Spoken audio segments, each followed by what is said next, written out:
Halo, selamat berbahagia buat para omnivora Indonesia. Selamat datang di channel 69. Beras di rumah gimana? Masih aman? Sabun jangan boros ya bos, dihemat biar awet.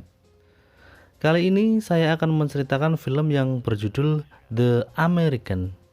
Film yang dirilis pada tahun 2010 ini bercerita tentang seorang pembunuh profesional yang berasal dari Amerika. Kemudian, dia jatuh cinta dengan wanita penghibur di Roma, Italia.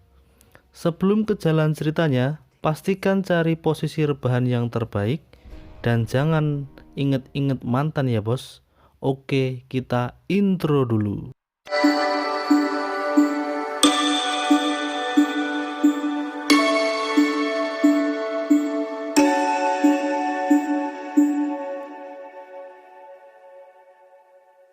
Film ini diawali dengan selesainya adegan kuda-kudaan antara Jack dan seorang perempuan.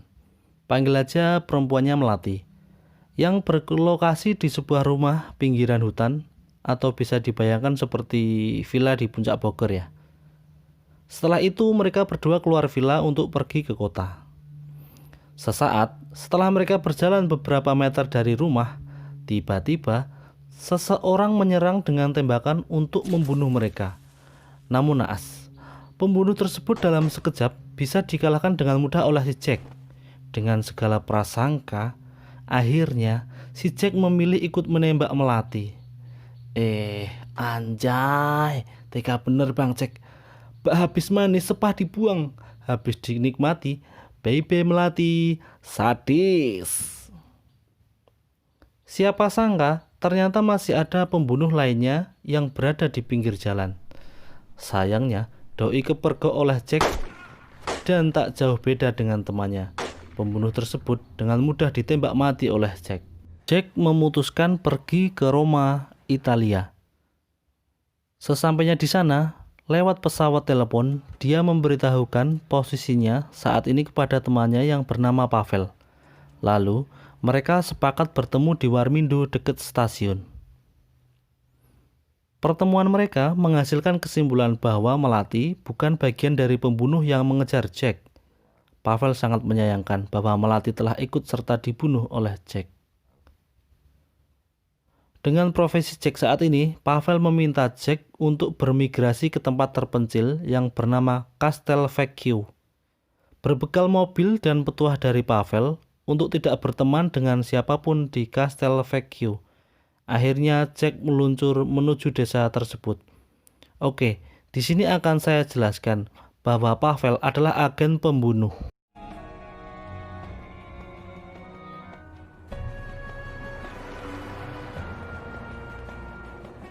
Sesampainya di Castelvecchio, Jack segera menuju ke kontrakan yang telah disiapkan. Setelah mandi besar, Jack keluar rumah untuk menelpon Pavel.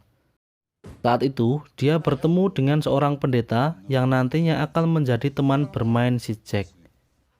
Dalam percakapan via telepon, Pavel meminta Jack untuk membuat sebuah senapan. Tanpa pikir panjang, Jack yang ahli pun menyanggupi permintaan Pavel. Setelah bertelepon mesra dengan Pavel, Jack diajak pendeta untuk datang ke rumahnya. Sekedar untuk mengakrabkan diri, Jack dijamu dengan sebotol minuman yang sangat memabukkan. Minuman itu adalah sirup marjan rasa melon. Scene berpindah. Jack sedang nongkrong di warung kopi. Kemudian bertemu dengan seorang wanita rupawan yang bernama Matilda, yang ternyata dia adalah pemesan senapan lewat Pavel.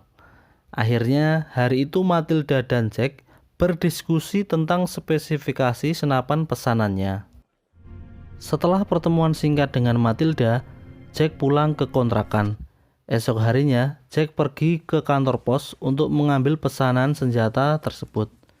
Dengan cekatan, Jack merangkai senjata. Namun sayang, Jack yang sudah lama tidak ejakulasi membuatnya sulit untuk berkonsentrasi. Akhirnya, dia memutuskan mampir ke Sarkem demi memuaskan hasrat yang lama terpendam. Setelah puas menuntaskan hajat bersama Clara, Jack memilih segera pulang ke rumah. Di perjalanan sunyi, Jack bertemu dengan pendeta yang kepayahan karena motor roda tiganya mogok. Berbekal pengalaman, Jack pun membantu si pendeta dengan sukarela hingga motor dapat digunakan.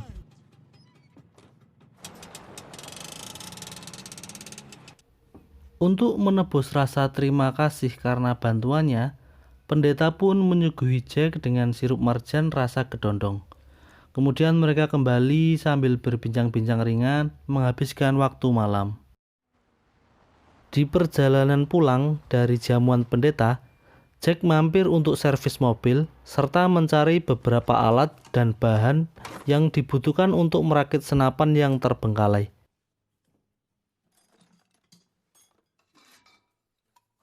Mujur tak dapat diraih, malang tak dapat ditolak. Dalam perjalanan pulang, Jack berpapasan dengan Clara, si wanita penggugah hormon testosteron yang beberapa waktu lalu sempat dibuat porak-poranda olehnya. Namun apa daya, Jack dan Clara hanya dapat saling menatap. Bak sinetron India, guys. Sesampainya di kontrakan, Jack segera menyelesaikan pekerjaan yang tertunda, merakit dan memodifikasi senapan pesanan Matilda. Setelah lembur semalaman, akhirnya senapan pun rampung dengan apik.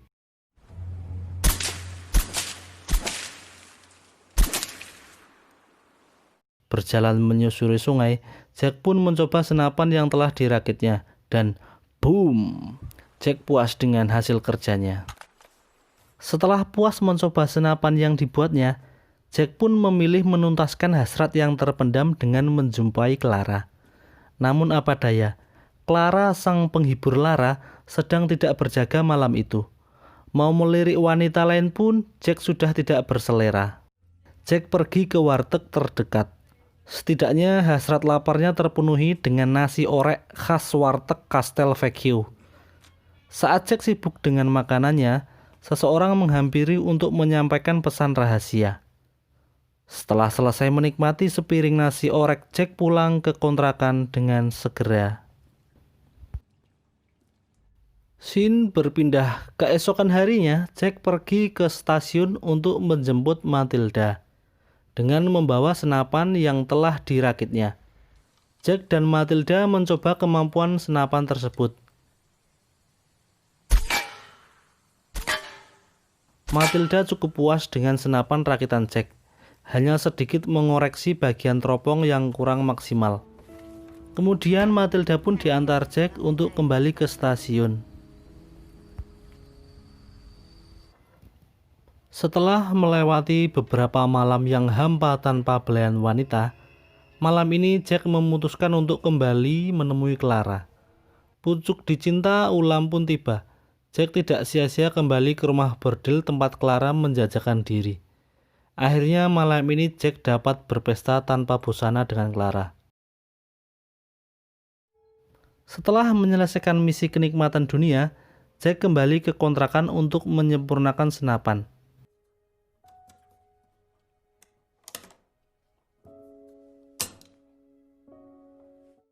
Pagi hari yang cerah ketika Jack sedang sarapan di warteg, dia berpapasan dengan Clara. Di sini Jack mulai ada rasa cinta kepada Clara. Clara pun sama. Lama tak ada pria perkasa yang memporak-porandakan hati dan tubuhnya. Dia pun menyimpan rasa pada Jack. Tanpa malu karena hati dilanda rindu, Clara pun memberikan hadiah cipok mesra kepada Jack. Maklum aja guys, mereka lama jomblo kali. Malam sunyi menemani perjalanan Jack pulang ke kontrakan. Selama perjalanan, Jack sadar bahwa dia dibuntuti oleh seseorang. Ternyata, orang tersebut berusaha untuk membunuh Jack. Kemudian terjadi aksi kejar-kejaran di jalanan.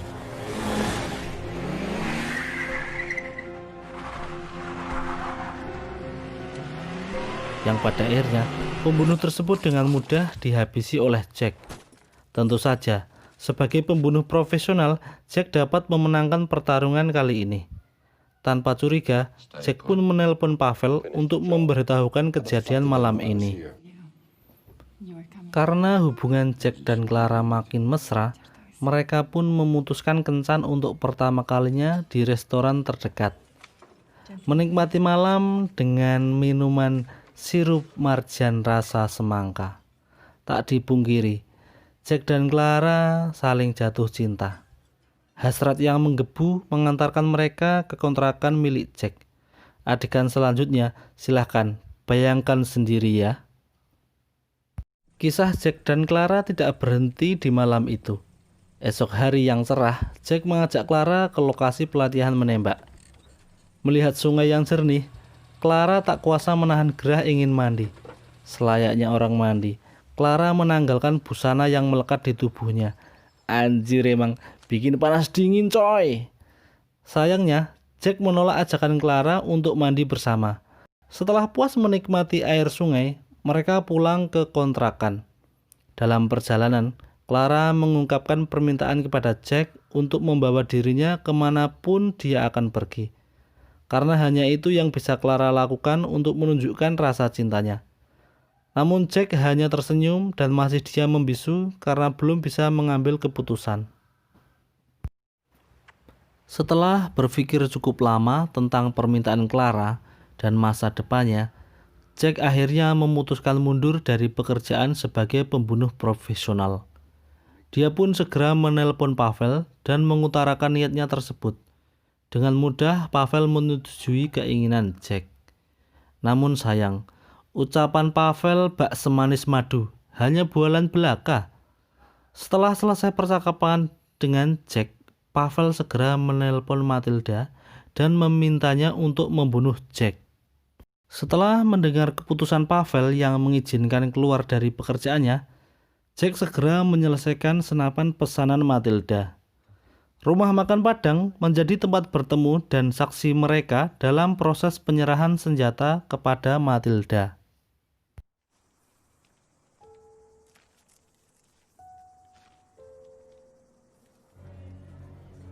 Kita sampai pada konflik puncak film ini. Pada hari perayaan karnaval keagamaan di kota Castelvecchio, Jack dan Clara bertemu di sana. Setelah memantapkan hati dengan matang, Jack memutuskan untuk membawa Clara pergi kemanapun. Jack sadar, ternyata perasaannya ke Clara lebih besar dari yang ia duga. Di sisi lain, Matilda yang mendapat amanat dari Pavel untuk membunuh Jack sedang bersiap pada posisinya. Namun naas, senapan yang Matilda arahkan kepada Jack justru malah membunuh dirinya sendiri. Rupanya, di menit akhir sebelum proses penyerahan senjata, Jack memodifikasi senapan pesanan Matilda. Sehingga ketika Matilda akan menembak Jack, senapan itu justru meledak dan mengakibatkan kepala Matilda terluka dan mati. Intuisi seorang pembunuh profesional emang beda guys. Sangat akurat, tajam, dan terpercaya. Kayak berita guys. Siapa sangka, Pavel yang awalnya seorang teman dan agen bagi Jack, kini menjadi musuh dalam selimut. Setelah Matilda tewas, Pavel sudah mempersiapkan diri untuk mengeksekusi Jack.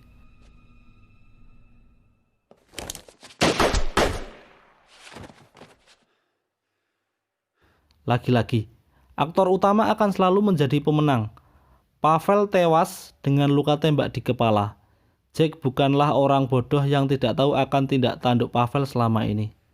Meski dalam pertarungan, Jack pun tetap mendapat luka di bagian perut oleh timah panas dari Pavel. Setelah Jack membunuh Pavel, dia segera menemui Clara di sungai tempat berlatih menembak. Dengan tertatih dan menahan rasa sakit, Jack menyusuri jalanan. Darah terus mengalir dari perutnya. Sesampainya di lokasi, Jack telah bertemu dengan Clara. Jack terkapar tak berdaya, entah mati atau hidup, dan film pun berakhir.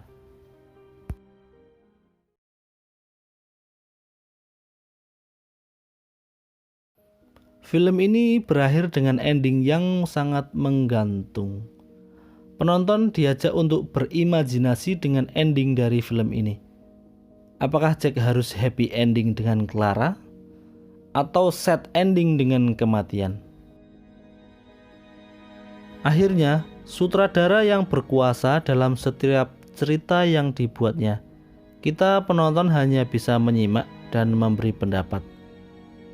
Pesan dari film ini, janganlah jadi pembunuh, karena sejatinya hidup itu milik Tuhan.